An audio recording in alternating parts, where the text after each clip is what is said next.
ഈ വട്ടത്തെ ഇച്ചുവിൻ്റെ ബർത്ത്ഡേ കുറച്ച് വെറൈറ്റി ആക്കിയാലോ എന്ന പ്ലാനുമായിട്ട് വണ്ടിയെടുത്ത് ഞങ്ങൾ നേരെ വിട്ടത് കൗണ്ടി മേയോയിലേക്കാണ്. പോകുന്ന വഴിയുള്ള പതിവ് പോലുള്ള ഫോട്ടോഷൂട്ടും എൻ്റെ പട്ടി ഷോയും എല്ലാം കഴിഞ്ഞ് finally we reach the destination. ഇത് കൗണ്ടി മയോയ്ക്കുള്ളിലുള്ള കാത്തലിൻ അമ്മച്ചിയുടെ ഒരു ചെറിയ ഗസ്റ്റ് ഹൗസ് ആണ്. ഇവിടെ എത്തിയപ്പോൾ തൊട്ടുള്ള ജിഷേഷിയുടെ ആഗ്രഹമാണ് ഒരു ചെറിയ ഹോം ടൂർ കണ്ടക്ട് ചെയ്യണമെന്ന്.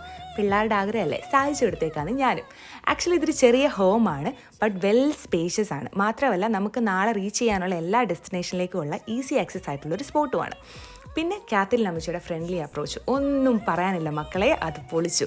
പുള്ളിക്കാരി ഒരു ചെറിയ ലെറ്റർ എഴുതി വെച്ചിട്ടുണ്ടായിരുന്നു.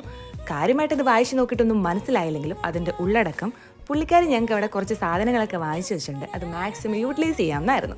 കേട്ട പാതി കേൾക്കാത്ത പാതി വായിച്ച ലെറ്റർ മടക്കി വെച്ച് ഞങ്ങളവിടെ ചക്കക്കൂട്ടാൻ കണ്ട് വിരളി പിടിച്ച പിള്ളേരുടെ കണക്ക് കൈ കിട്ടിയതെല്ലാം വാരി പറക്കി തിന്നു. ഏകദേശം എല്ലാവരുടെ വിശപ്പൊക്കെ അടങ്ങിയ ശേഷം പിന്നെ ഒന്നും നോക്കിയില്ല, നേരെ പുറത്തോക്കിട്ട് പ്രകൃതി